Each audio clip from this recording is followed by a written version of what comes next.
Hi అండి. పుదీనా పచ్చడి చేస్తున్నామండి. కావలసినవి 2 టమాటాలు, 2 ఆనియన్స్, ఓ 10 పచ్చిమిర్చి, గుప్పెడు పుదీనా, తాలింపు వేసుకోవటానికి తాలింపు గింజలు, కొంచెం చింతపండు.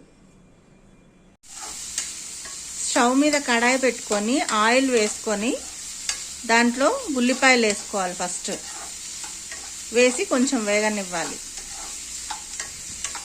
కొంచెం వేగాక పచ్చిమిర్చి వేసుకోవాలి.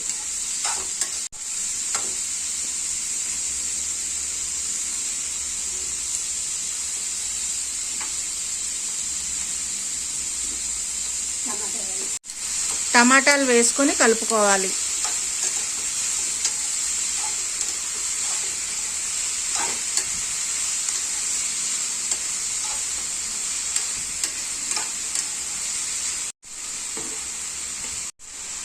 పుదీనా కూడా వేసి కలపాలి. రుచికి సరిపడా ఉప్పు వేసుకోవాలి. చింతపండు కూడా వేసుకొని కలిపేసుకోవాలి బాగా. ఇదంతా మగ్గిన తర్వాత మిక్సీ పట్టుకోవాలి. మగ్గిందండి, ఇప్పుడు అంతా ఉడికింది. ఇప్పుడు చల్లారి పెట్టుకొని మిక్సీ పట్టుకోవాలి. గ్రైండ్ చేయాలండి. ఇలా వస్తుందండి. దీనికి ఇప్పుడు తాలింపు వేసుకొని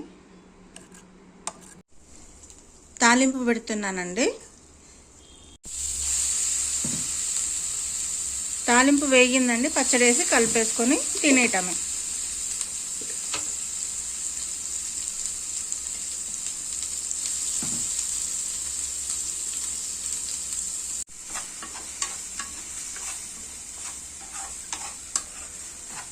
అంతేనండి, పుదీనా పచ్చడి రెడీ.